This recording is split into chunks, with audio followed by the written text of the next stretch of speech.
The Saskatoon Sirens are looking to crack an already competitive football market in our city. Along with franchises in Toronto, Abbotsford, and Regina, they make up the Canadian Lingerie Football League. Currently in their inaugural season, there has been an all-out blitz to recruit and prepare this group of women who are mostly new to the game.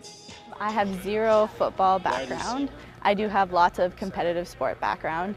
I've been to the States for 2 years, down there on full ride scholarships. I was in Nebraska for a year at a junior college, Div 1, and then I was in Louisiana for a year at Southeastern Louisiana University, both full ride scholarships for softball.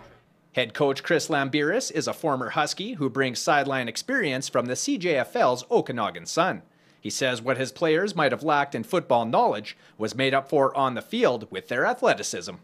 Yeah, it is basic, but again, it isn't. It's basic in the fact that it's a small playbook, but each play is pretty, high-level football systems. We are running, we flirt a little bit with running man and zone blocking schemes that you would see the Huskies or the Riders running. Defensively, we're running all coverages that you would see, U.S. style cover two trail. So again, they're running, CIS, CFL level plays. It's just not a lot of them. So, but absolutely, a lot of the plays, for those that watch football and understand the game, it's going to look very similar to them. For a startup venture with no guarantees beyond year one, the desire of these amateur athletes to entertain people at Credit Union Centre is undeniable. Unfortunately, I'm not compensated for my time, but this has become basically like my full-time job. I've kind of cut out work a lot in the last couple months for football. I've become extremely dedicated to it. I eat, sleep, dream about football. Absolutely love it. Came into it not even knowing what football was, not even watching the games. Now every time I see a football game on TV, I'm glued to it. I can't not pay attention to the person beside me. I'm always like on the game. Things have gotten really almost hectic, but we're really putting in a lot of time the past month. 3-4 practices a week, plus we're doing a lot of promoting ourselves. We want to promote the league in the most positive light, get people hearing about it, knowing about it, all that kind of stuff. Criticisms that playing in lingerie objectifies women have followed the league since it was first broadcast opposite the Super Bowl halftime show in 2004. With 12 teams in the United States and overseas expansion in the works, it could be here to stay. There's lots of different sports that women play, like cheerleading, like beach volleyball, where they wear similar outfits.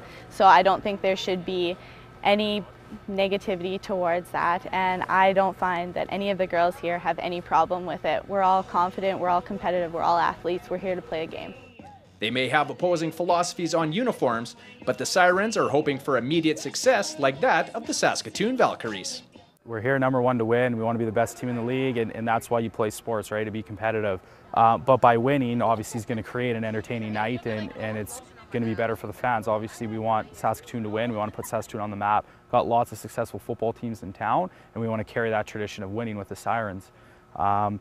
Yeah, we're ranked #4, but I think BC has had the best opportunity and the longest time to prepare. Toronto was in the American League last year, so again, it was pretty much between us and Regina fighting for that 3rd and 4th spot. But again, I'm not worried, and it's great being an underdog. You got nothing to lose, right? You're expected to lose, so we're ready to shock the LFL world and take that #1 spot. For Shaw Sports, I'm Matthew Prefontaine.